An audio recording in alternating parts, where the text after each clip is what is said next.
Job. Everybody, every report I've gotten is what a great job he did, and I'm not at all surprised when I hear it. We had to support him, and we supported him as soon as I heard the name. But he was a fantastic prime minister, and he's doing a fantastic job. An even tougher job. Which is tougher, being the prime minister of Netherlands or? This job is quite tough. I would think this is a little but Dutch politics is also brutal. So. Yeah, but this is pretty tough. But you're doing good. We're going to be discussing a lot of things. Obviously, we'll be discussing what's happening with respect to Ukraine and Russia. At this moment, we have people talking in Russia. We have representatives over there, Steve Witkoff and others, and they're in very serious discussions. As you know, Ukraine has agreed, subject to this, what's happening today, to a complete ceasefire, and we hope Russia will do the same. Thousands of people are being killed, young people, usually, mostly. Young people, we were just talking about it, thousands of young people are being killed a week, and we want to see that stop. And they're not Americans, and they're not from the Netherlands for the most part. No. They're from Russia, and they're from Ukraine, but they're people. And I think everybody feels the same way. We want it to stop. It's also a tremendous cost to the United States and to other countries. And it's something that would have never happened if I were president, and it makes me very angry to see that it did happen. But it happened, and we have to stop it. And Mark has done some really good work over the last week. We've been working together, and he's done some really good work, so I'm very happy about that. We'll also be talking about trade and various other things, and I think we'll have a very strong day. We're going to have lunch afterwards. That'll go, and then we'll see you all later. But Mark, would you like to say something? Yeah. First of all, thank you so much, Mr. President, dear Donald, again for hosting me, and but also for taking time in Florida a couple of weeks after you were re-elected. That's right. And of course, our phone call a couple of weeks ago, and I must say, Trump 45, you originated the fact that in Europe we are now spending, when you take it to aggregate, 700 billion more on defense than when you came in office in 2016, 2017. But that was Trump 45. But when you look at Trump 47, It's going to be hard to tell. what happened the last couple of weeks is really staggering. The Europeans committing to a package of 800 billion defense spending. The Germans now, potentially up to $500 billion extra in defense spending. And then of course you had Keir Starmer here, the British Prime Minister, and others, all committing to much higher defense spending. We're not there. We need to do more, but I really want to work together with you in a run-up to the Hague Summit to make sure that we will have a NATO which is really reinvigorated under your leadership, and we are getting there. We also discuss defense production, because we need to produce more weaponry. We are not doing enough. And not in the US, not in Europe, and we are lacking behind when you compare to the Russians and the Chinese. And you have a huge defense industrial base. Europeans buying 4 times more here than the other way around, which is good because you have a strong defense industry, but we need to do more there to make sure that we ramp up the production and kill the red tape. So I would love to work with you on that. And finally, Ukraine, you broke the deadlock. As you said, all the killing, the young people dying, cities getting destroyed. The fact that you did that you started the dialogue with the Russians, and the successful talks in Saudi Arabia now with the Ukrainians.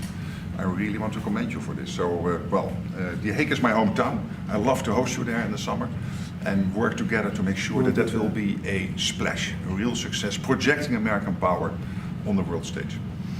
What Mark is saying is when I first went to NATO, my first meeting, I noticed that very few people were paying.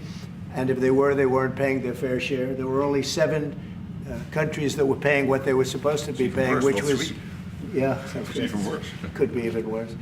But there were just very few countries that were paying, and even the paying, it was at 2%, which is too low. It should be higher.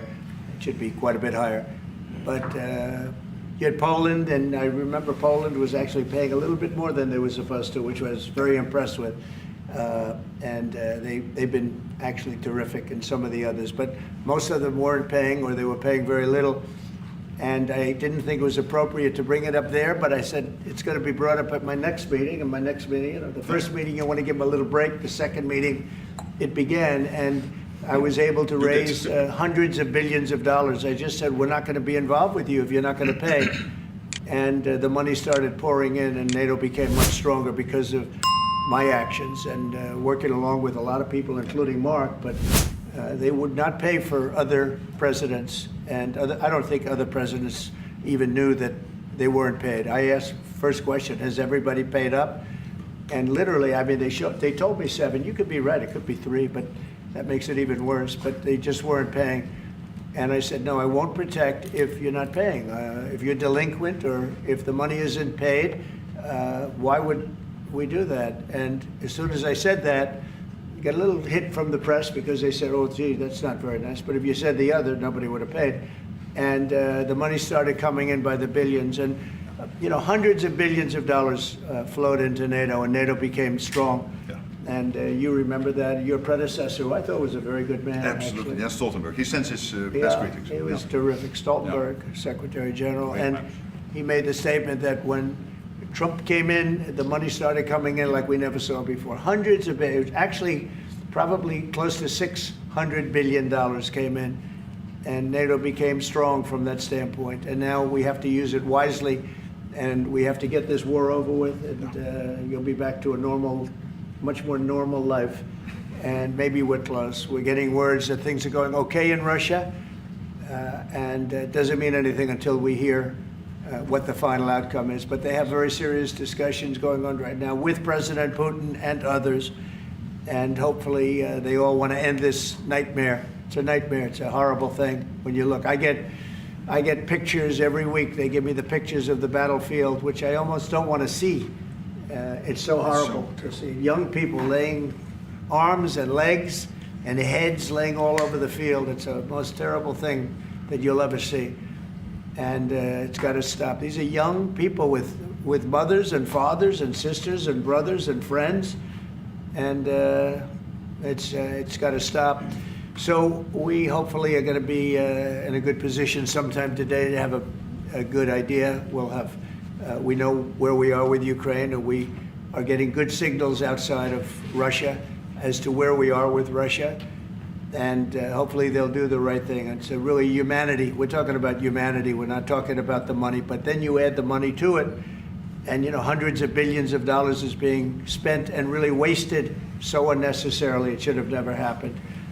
So it's an honor to have you here. They picked a great gentleman. I'll tell you, I was so happy to hear, because you had somebody, Stoltenberg was really good, and you have somebody that's going to do an incredible job. And I was so much in favor of you. You have no idea. They had another person that I did not like. I was not happy. And I think I kept him from, you know what I'm talking about. I said, this is the right man to do it. And he really did. He was a great prime minister of the Netherlands. He did a great job. And that's what he's doing right now. So thank you, everybody, for being here. And it's a very great honor to have you. And we even have some of our great energy people here today, right? We have the governor, and we have Chris, Chris, right? Absolutely. He's supposed to be the most talented man in the world of energy, according to the governor. So I don't know if he's right. And we have General, you've been fantastic. Thank you very much. And we have a lot of good people that won't be so much involved with this, but they wanted to see what was happening. It's become a little bit of a show, but they wanted to see what was happening, and I think a lot of good things are happening. So with that, if anybody would have a question. Mr. President, on Russia. Please, go ahead. So Adam, Sorry. It was Steve Witkoff's trip to Moscow. You spoke about it. What sort of agreement do you hope he comes away from there with? Well, we'd like to see a ceasefire from Russia, and we have, not been working in the dark. We've been discussing with Ukraine land and pieces of land that would be kept and lost, and all of the other elements of a final agreement. There's a power plant involved, a very big power plant involved. Who's going to get the power plant, and who's going to get this and that? And so, it's not an easy process. But phase one is the ceasefire. A lot of the individual subjects have been discussed, though. We've been discussing concepts of land, because you don't want to waste time with a ceasefire if it's not going to mean anything. So we're saying, look, this is what you can get, this is what you can't get.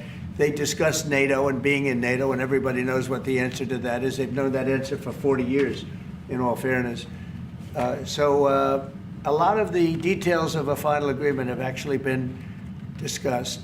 Now we're going to see whether or not Russia's there, and if they're not, it'll be a very disappointing moment for the world. Yeah. And Vladimir Putin just said he is open to a ceasefire, but he does still have some concerns. He suggested that you two should speak directly. Do you have plans to speak to him soon? If Well, I so, will, when? Are yeah. you confident you can get this across the table? Sure. He did say that today. It was a very promising statement because other people are saying different things, and you don't know if they have anything to really, if they have any meaning, or I don't know. I think some of them were making statements. I don't think they have anything to do with it. No, he put out a very promising statement, but it wasn't complete. And yeah, I'd love to meet with him or talk to him. But we have to get it over with fast. You know, every day people are being killed. It's not like, as we sit here, 2 people will be killed. Think of it. 2 people are going to be killed during this little period of time. Thousands of people a week are dying. So we really don't have very much time. We have to make this fast. It shouldn't be very complicated. Thank you, Mr. President. A representative of Canada, the finance minister, are in town and will meet members of your administration during the day. Any chances that you will ban on the tariffs on aluminum and the ones that are planned for April 2nd? No. You are not going to change your No, mind? not. Look, we've been ripped off for years, and we're not going to be ripped off anymore. No, I'm not going to bend at all.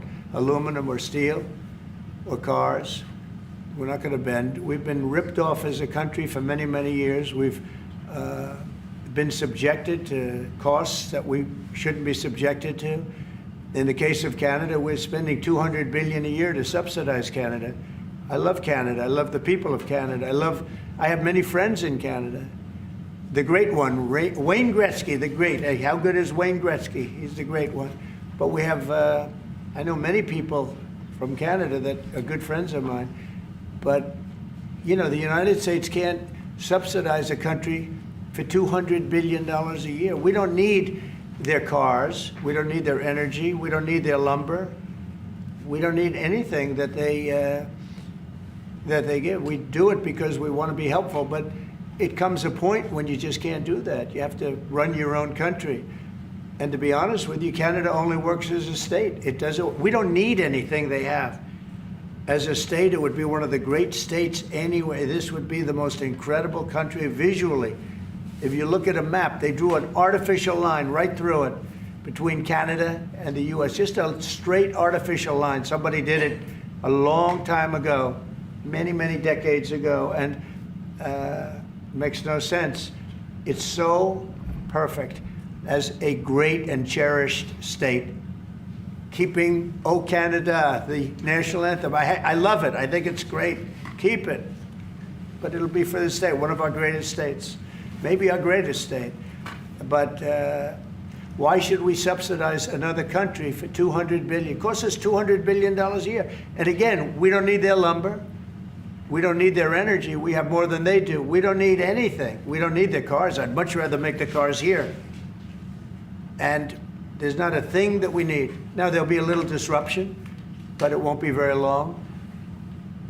But they need us. We really don't need them. And we have to do this. I'm sorry, we have to do this, yes. Mr. President, Yeah. you have made it very clear that NATO needs to step up, although great progress has been made in your first mandate. How do you envision this new transatlantic? Are you talking about NATO stepping up? Yes. Well, NATO is stepping up through this man. This man is a man that only knows how to step up. And we have the same goal in mind. We want the war ended. And he's doing his job. He only knows how to do a good job. That's one thing. That's why I fought for him to get that job. Because they had some other candidates that I'll tell you would not have done a very good job. I need this part of the move for my family. So we'll get you a clip. We're going to get him a clip of that little last statement. The rest of the statements he doesn't care. Sir, how does this new transatlantic cooperation, how do you envision it? Well, What we is it have, gonna that's look one like? thing. I mean, you know, we're on the other side of the ocean. And they're right there. And yet, we're in for $350 billion because of Biden. And they're in for $100 billion. So it's a big difference. And it's unfair. And I said, you have to equalize. They should equalize. They should have. It should have never happened where Biden just gave this money away. Now, as you know, we're we have an agreement with Ukraine on the rare earths and other things, and that'll get us something back, a lot back. It'll get us our money back. We're not doing it for that, though. I'm just doing this to get the war stopped. I'm doing it really to save lives, but at the same time, we were treated very unfairly, as we always are by every country.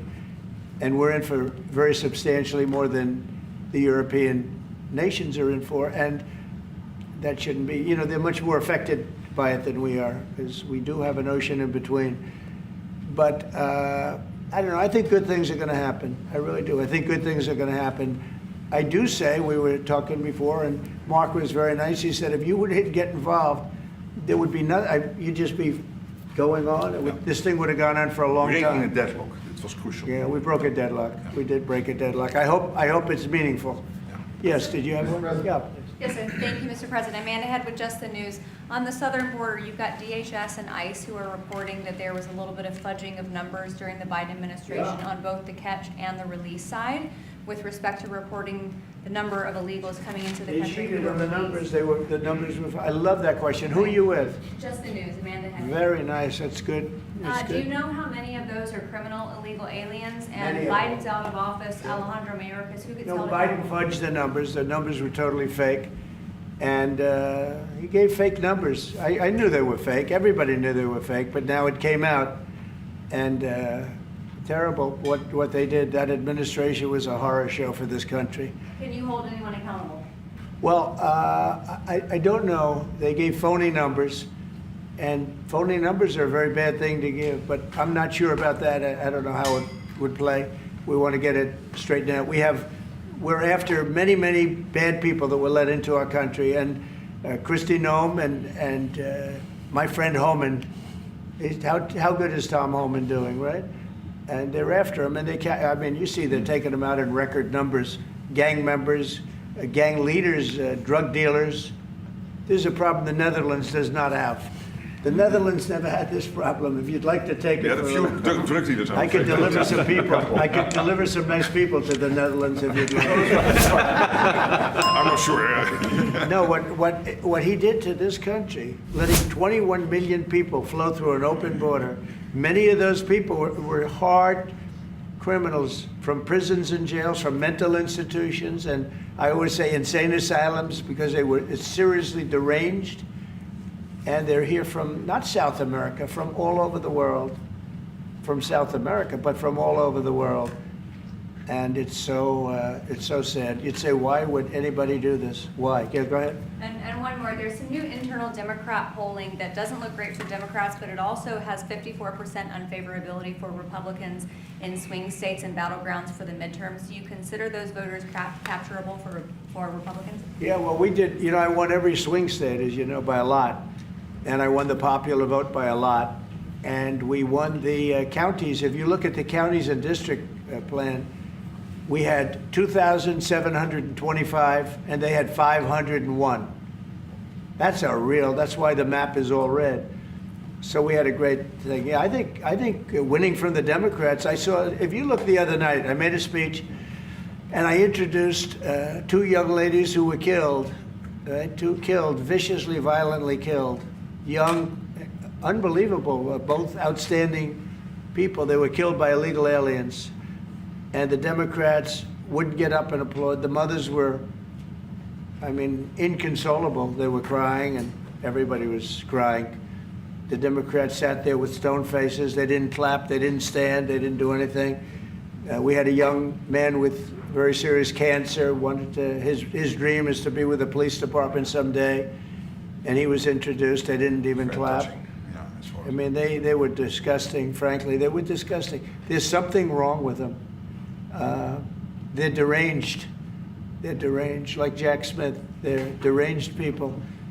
And I never saw anything like it. I'm standing up, and I introduced the mother and the parents of these two young girls that were just recently essentially killed, violently killed. And the Democrats are like this. It's so sad. And I saw this morning where one of them is pretty well known, one is arguing, fighting like crazy over men being able to play in women's sports. I said, I thought that was tried. I thought that was about a 95, I think it's a 95% issue. But in a way, I want them to keep doing it because I don't think they can win a race. And I tell the Republicans, I said, don't bring that subject up because there's no election right now. But about a week before the election, bring it up because you can't lose. And everything's transgender this, transgender that. You know, they have bad politics, but one thing, they stick together. You know, I wish, and the Republicans stick together mostly, but we have a couple that are grandstanders. You know, you always have grandstanders in life. But the Democrats, they have grandstanders, but when it comes to a vote, they do stick together, right? Yes, sir. It So- seems like they'll stick together on the shutdown. Will that hurt Democrats going into midterms? Well, if they do a shutdown, and ultimately that might lead to very, very high taxes, because we're talking about a shutdown, we're talking about getting to work immediately on the greatest tax bill ever passed. That was the one we did. It was a renewal, and it's an addition to it. And we're going to cut people's taxes. And if we don't open, the Democrats are stopping all of these good things that we're providing. We're providing the greatest package of benefits that this country's ever provided. The biggest part of that's going to be tax cuts for the middle class and for businesses, small businesses, employers, people that hire people in jobs. And if it's shut down, it's only going to be, if there's a shutdown, it's only because of the Democrats. And they would really be taking away a lot from our country and from the people of our country. Mr. President, on tariffs, you made clear you're not backing down from this, but many American small business owners say they are concerned that these tariffs are going to hurt them. What's your message to them? They're going to be so much richer than they are right now. And we have many, yesterday General Motors was in, they want to invest $60 billion. The people from Facebook were in yesterday. They're going to invest $60 billion by the end of the year.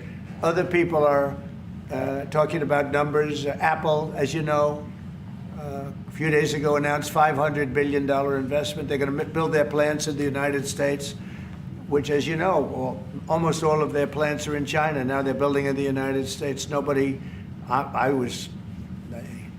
Look, the reason is two things. Number one, the election, November 5th, and the other thing is tariffs. I think probably in that order. But Tim Cook came in and he announced 500, think of it, 500 billion, not million. 500 million's a lot when you think about it, right? But I would have been happy with 500 million, but it's $500 billion investment by Apple in the United States. And that's because of the election result, and it's because of the tariffs and the tax incentives too, you know, tariffs and tax incentives. And I've never seen anything like it. We have plants going up now in Indiana. We have plants going up in Michigan. A lot of plants going to be planned from. I'm trying to steer them to Michigan because Michigan got so badly beaten by, you know, what happened with Europe. You know, if you look at Europe, take a look at the EU. We're not allowed to sell cars there. It's prohibitive because of their policies and also their non-monetary tariffs. They put obstacles in your way that you can do nothing about. But if you take a look at what happens, so we sell no cars to Europe. I mean, virtually no cars, and they sell millions of cars to us. They don't take our agriculture, we take their agriculture. It's like a one-way street with them. The European Union is very, very nasty.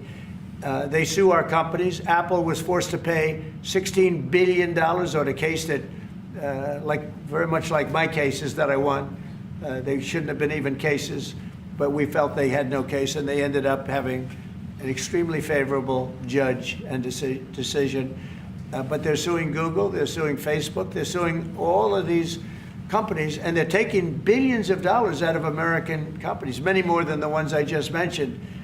And I guess they're using it to run Europe or something. I don't know what they're using it for, but they treat us very badly. China obviously treats us very badly. Almost everybody does, and I blame past presidents, to be honest, because when I was president, we received so far about $700 billion from China over the years on the tariffs that I put in. No other president got 10 cents from China. And that was only beginning, except for COVID, I would have been able to finish the process. But we had to fight the COVID thing, and we did really well with it, but we had to fight. And then we had actually, as you remember, Mark, we actually handed over the stock market. It was higher than just previous to COVID coming in, which was sort of a miracle, frankly. We did a good job.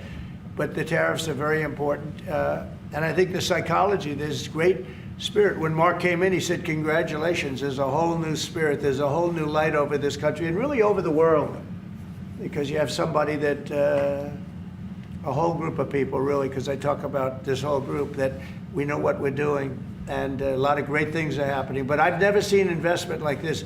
Trillions of dollars is being invested in the United States now that would have never, our country could have failed.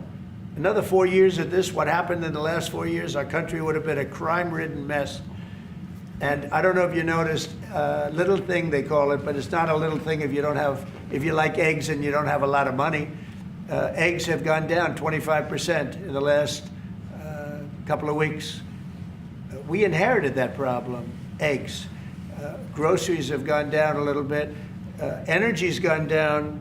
Do you want to speak to that for a second, Governor? Would you just say a couple of words, you and Chris, about energy, what's happened? Well, happy to, but I think that Chris and I just came from CERAWeek, which is the largest conference in the world, so global leaders, people from the EU, officials from all the energy producing countries, all there, and all the global nationals, all the US. The spirit of that group is through the roof because now they realize that in the United States that President Trump's policies are pro-developing more energy, as opposed to we're trying to shut down energy, and that pro-growth, pro-business, pro-energy approach is giving people the optimism. So then the markets are reacting to that, and energy prices on the futures market are going to go down because people know we're not going to be killing off the energy we need for prosperity in all of our countries, but also for peace. Because people have used energy to fuel these wars that President Trump is working so hard to end. And we know that high energy prices were driving the inflation that he talked about. So it accomplishes two goals for us, which is prosperity for the world, peace for the world, when we have smart energy policies. And President Trump has brought common sense back to how we think about energy. And it's brought down now $65 a barrel, I saw this morning. That's phenomenal news. And that's going to that's what brought it up. The energy they took our beautiful energy policies and they just messed them up. And then they went immediately back to them but by that time they lost it. They lost that Bronco, as the expression goes. Chris, do you have something to say? Oh, I think Doug said it well, but you just can't overstate how important the return of common sense, the return of knowledge about energy and pro-American consumers, pro-investment in our country. I think globally that was welcomed. It means capital flows, it means more sobriety and lower energy prices, more economic opportunity for Americans. So yeah, it was elated atmosphere at a global energy conference. Well, we're working on one project. It should be very easy. It's a pipeline going through a small section of New York. New York's held it up for years, actually, for years. They wanted to do it for years and years. And it will reduce the most expensive energy almost in the world is in New England because they have no way of getting it there because it's been held up by New York. And the whole of New England and Connecticut and New York, the energy prices are through the roof. And this one pipeline will save per family $2,500 just on heating and another $2,500 on everything else. So the energy, by just a simple pipeline going through an area that wants it, an area that's not a rich area, it's actually a very poor area, will create jobs and everything else. And it's going to be way underground. Nobody's going to see it. Once they fill it up, nobody's going to see it. Nobody's going to know it's there. And families in New York and Connecticut and New England are going to save $5,000 a family. Think of that. Because right now they have the highest energy prices maybe in the world, they say. New England is a disaster. So we're working on that. In fact, the governor's coming in, Governor of New York, Kathy Hochul, who's a very nice woman. She's coming in tomorrow morning at 9 o'clock to meet me on that and other things. Not only that, but other things. So I hope we don't have to use the extraordinary powers of the federal government to get it done. But if we have to, we will. But I don't think we'll have to. I can tell you Connecticut wants it and all of New England wants it. And who wouldn't want it? And it's also jobs on top of everything else. So that's going to be very exciting. So we're meeting with the governor tomorrow morning. Mr. President, some people question. Thank you, Mr. President. Greenland, what is your vision for the potential annexation of Greenland and getting them potentially Yeah. to... Well, I think it'll happen, and I'm just thinking, I didn't give it much thought before, but I'm sitting with a man that could be very instrumental. You know, Mark, we need that for international security, not just security, international. We have a lot of our favorite players, cruising around the coast, and we have to be careful. And we'll be talking to you. It's a very appropriate, really a very appropriate question. And it's Thank an issue you in the very High much. North, so the Arctic. So what you did, so when it comes to Greenland, yes or not joining the US, I would leave that outside for me, this discussion, because I don't want to drag NATO in that. But when it comes to the High North and the Arctic, you are totally right. The Chinese are now using these routes. We know that the Russians are rearming. We know we have a lack of icebreakers.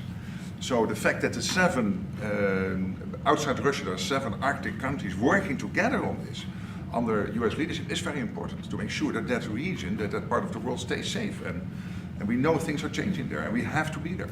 Well, we just had an election there the other day. Do you see a referendum, a plebiscite, where the people of Greenland would be in a position to decide if they want to become part of the United States? Yeah, it was a good election for us, as you know. It was not a referendum. It wouldn't be called that. It was an individual election. But the person that did the best is a very good person, as far as we're concerned. And so we'll be talking about it, and it's very important. Mark mentioned the word icebreaker. So we've ordered, we're in the process of ordering 48 icebreakers. And Canada wants to know if they could use them. I said, well, you know, you got to pay for them. Think of it, Canada. We pay for their military. You know, Canada pays very little for their military because they think we're going to protect them. But even with the icebreakers, so we're going to order 48, and Canada wants to be part of the deal. I say, you got to get your own icebreakers. I mean, if you're a state, you can be part of the deal. But if you're a separate country, you've got to get your own icebreakers. Russia, as you know, has about 40 of them. And we have one big icebreaker. But that whole area is becoming very important. And for a lot of reasons, the routes are, you know, very direct to Asia, to Russia, and you have ships all over the place. And we have to have protection. So we're going to have to make a deal on that. And Denmark is not able to do that. You know, Denmark's very far away and really has nothing to do. What happens? A boat landed there 200 years ago or something, and they say they have rights to it. I don't know if that's true. I don't think it is, actually. But we've been dealing with Denmark. We've been dealing with Greenland, and we have to do it. We really need it for national security. I think that's why NATO might have to get involved in a way, because we really need Greenland for national security. It's very important. You know, we have a couple of bases on Greenland already, and we have quite a few soldiers, and maybe you'll see more and more soldiers go there. I don't know. What do you think about that, Pete? So, don't answer that, Pete. Don't answer that question. But we have bases, and we have quite a few soldiers on Greenland. Mr. President, some question your commitment to NATO. Will anything change? Your commitment to NATO. Will anything change? Same amount of money? Well, I think they same made number a of great troops? step by putting Mark in charge. I think, to me, that's a great step, because he and I have seen eye to eye on everything for a long time. We've been doing this a long time now. 9 years now. And so that's a great step. You have to keep NATO strong. You have to keep it relevant. But the biggest thing we have to worry about right now is what's going on right now. I think the rest is going to take care of itself. I don't see this happening. This was a fluke. This was something that, if we had a competent president, it would not have happened. The man was grossly incompetent. All you have to do is take a look at, he signs by AutoPen. Who was signing all this stuff by AutoPen? Who would think you signed important documents by AutoPen? You know, these are major documents you're signing. You're proud to sign them. You have your signature on something. In 300 years, they say, oh, look, can you imagine? Everything was signed by AutoPen, almost everything. Nobody's ever heard of such a thing. So, should have never happened. Tomorrow with the Justice Department about law and order, could you tell us a little bit about that? Yeah, we're going to be with the Justice Department. We have a great Justice Department. Pam Bondi is so fantastic, and Todd Blanche, and Emil, you got to know him a little bit. He was acting for a little while. And some other people are incredible in the Justice Department, and I consider the FBI to be a part of it in a sense, and Cash is going to be fantastic, and all the people. Dan Bongino, I love that. I mean, I love that. I think Dan is great. I think we have unbelievable people. And all I'm going to do is set out my vision. It's going to be their vision, really, but it's my ideas. And basically, we don't want to have crime in the streets. We don't want to have people pushed into subways and killed, and then the person that did the pushing ends up in a 15-year trial and gets off scot-free. We want to have justice, and we want to have safety in our cities as well as our communities. And we'll be talking about immigration. We'll be talking about a lot of things, the complete gamut. So I look forward to that. That'll be tomorrow at the Justice Department. Mr. President, you are a man of peace. You said it several times and you made it very clear. A man of peace dealing with belligerent people. Yeah. And I'm thinking, we saw how you handled Zelensky in this very own room. What is your leverage on Putin? Are you thinking sanctions? What if he refuses to? Well, I do have leverage, but I don't want to talk about leverage now, because right now we're talking to him, and based on the statements he made today, they were pretty positive, I think. So I don't want to talk about that. I hope Russia's going to make the deal too. And I think once that deal happens, you're never going to be in a process. I don't think they're going back to shooting again. I really believe if we had if we get a peace treaty, a ceasefire treaty, I think that leads to peace. That's going to really lead to peace.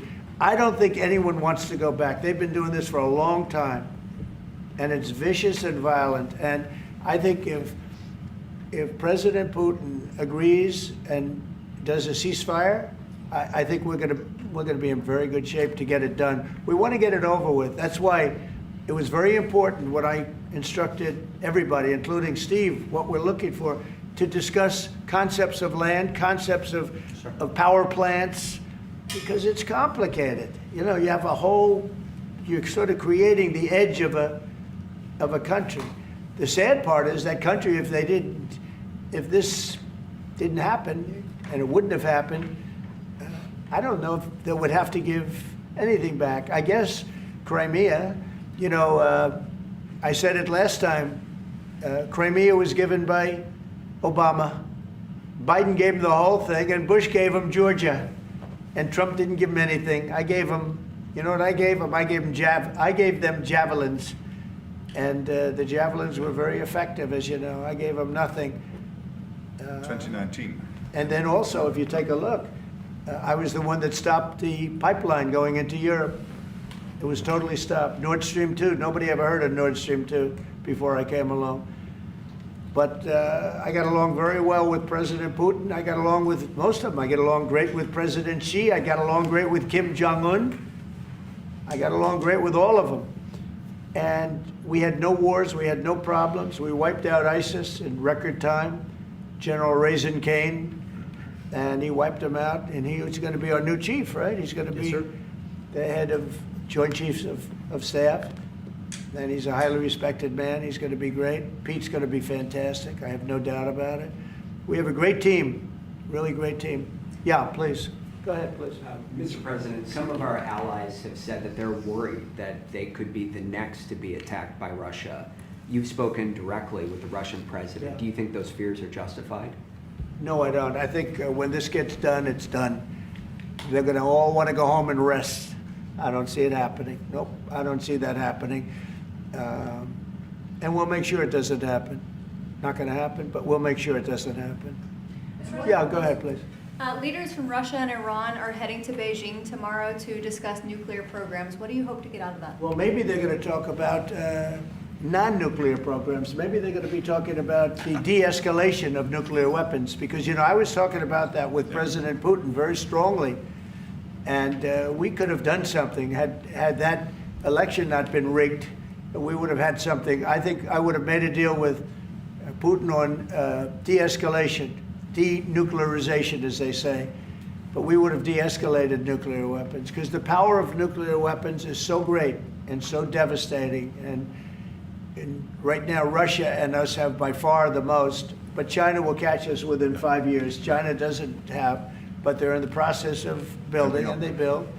And within 4 or 5 years, they'll probably have the same. And by the way, this is a Republican tradition. Ronald Reagan, when he negotiated with Right. Gorbachev in the 1980s Right. about bringing down the number of nuclear weapons, it's what you have been doing your first term, and it is important. It would be a great achievement if we could bring down the number. We have so many weapons and the power is so great. And number one, you don't need them to that extent. And then we'd have to get others because, as you know, in a smaller way, Kim Jong-un has a lot of nuclear weapons, by the way, a lot. And others do also. You have India, you have Pakistan, you have others that have them. And we'd get them involved. But we started off with Russia and us. We have by far the most. And we were going to denuclearize. And that was going to happen. And then we were going to China. And I spoke to China. I spoke to President Xi about it. And he really liked the idea. You know, he'd like not to spend trillions of dollars building weapons that hopefully he's never going to have to use. And because they are very expensive also. So that would have been great. Okay, one or two more. There's been tension in the. Thank you. We're looking at an impending government shutdown Friday at midnight. Yeah. Democrats for 30 years straight have said if there's a shutdown, bad things happen.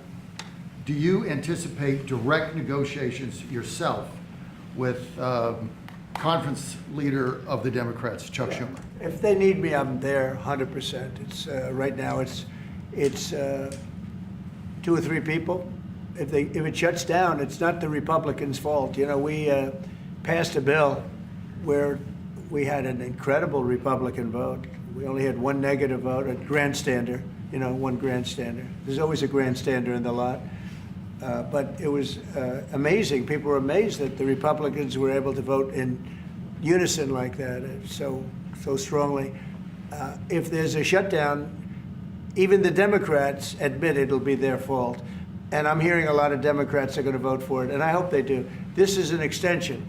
But ultimately, we want to vote for one big, beautiful bill where we put the taxes in, we put everything in. We're going to have big tax cuts. We're going to have tremendous incentives for companies coming into our country and employing lots of people. It'll be, I called it, in a rare moment, one big, beautiful bill. That's what I like, and it seems to be that's where they're heading.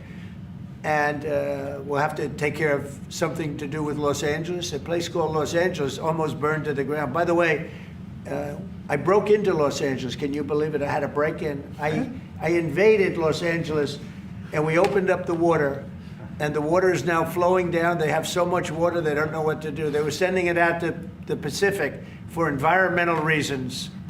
Okay, can you believe it? And in the meantime, they lost 25,000 houses. They lost, and nobody's ever seen anything like it. But we have the water. I'd love to show you a picture. You've seen the picture. The water is flowing through the half pipes. You know, we have the big half pipes that go down. 25 years ago, they used to have plenty of water, but they turned it off for environmental reasons. Well, I turned it on for environmental reasons and also fire reasons. But and I've been asking them to do that during my first term. I said, do it. I didn't think anything like could happen like this, but they didn't have enough water. Now the farmers are going to have water for their land, and the water is in there. But I actually had to break in. We broke in to do it because we had people that were afraid to give water. They were, in particular, they were trying to protect a certain little fish. And I said, how do you protect the fish if you don't have water? They didn't have any water, so they're protecting a fish. And that didn't work out too well, by the way. So they have a lot of water going down throughout California, all coming out from the Pacific Northwest, even some from Canada. Thank you, Canada, very much. I appreciate it. Next thing you know, they'll want to turn the water off. They want to charge us for the water. But it comes up from the Pacific Northwest, and it's a beautiful thing to see. I mean, it is brimming with water. Now, if they would have had that done, you wouldn't have had the damage because the fire would have been put out. The fire hydrants would have been loaded. The sprinklers in people's living rooms and bedrooms would have been loaded up with water. They had no water. The government makes them put sprinklers, and they had no water in the sprinklers because they had no water. So the water is flowing, and we're going to have to give a lot of money to Los Angeles to help them.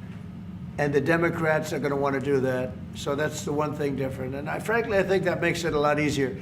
But one of the the big thing is we have the big, beautiful bill. We got to get that done. And that will put our country in a position like it's never been. It's a reduction of taxes. It's tremendous incentives for companies to come from all over the world into our country. It's great environmentally, but it's not this environmental scam that we went through, that we all went through. It provides for everything. It's a big, beautiful bill, and I hope we can get it approved, and that'll be next. But in the meantime, we have the continuing resolution, and the Republicans have approved it, and now the Democrats have to approve it, and I hope they will. And I think a lot of them, I can tell you, they want to. I've spoken to some of them. They really want to. Their leadership may not want them to. And if it closes, it's purely on the Democrats. One more? On Korea, sir, we've seen tension increasing in the peninsula. You've talked about Kim Jong-un. Do you have any plans of re-establishing the relationship you had during the first mandate? Well, I would. I had a great relationship with Kim Jong-un, North Korea. If I wasn't elected, if Hillary got in, you would have had a nuclear war with North Korea. He expected it. He expected it. And they said, oh, thousands of people. No, millions of people would have been killed. But I got in. We went to Singapore, we met. We went to Vietnam, we met. We got along really good. We had a very good relationship, and we still do. We still do. You don't have that threat that you had. I mean, look, when I was running the first time, it looked like there was going to be a war with North Korea. You know that better than Tensions were high. Yeah, and Everybody it started was startled that you invited him for talks. Right. But you did. It started off very rough, and he wouldn't meet with Obama, wouldn't take his calls. I said, how many times did you call? They called a lot. He wouldn't take their call. He told me I wouldn't take his call. But with me, it did start off rough, if you remember. Very rough, actually, very nasty. That was a Singapore. And yeah, but then, no, before that, then it stopped. The rhetoric was extremely tough. It was. You had a little speech in bit the UN, I remember. Yeah, that's right. It was a little bit dangerous. And then we met. They asked for a meeting, and then we met. And the meeting caused the Olympics, which was in South Korea, to become a tremendous success. Nobody was buying tickets for the Olympics because they didn't want to be nuked. And I met, and not only did the Olympics become successful, but North Korea participated in the Olympics. His sister visited. It was an amazing thing. And that was something that was an achievement of the Trump administration, great achievement. And so I have a great relationship with Kim Jong-un, and we'll see what happens, but certainly he's a nuclear power. Okay? Thank you very much, everybody. Thank you. Thank you very much. Thank you very much. It is now the official.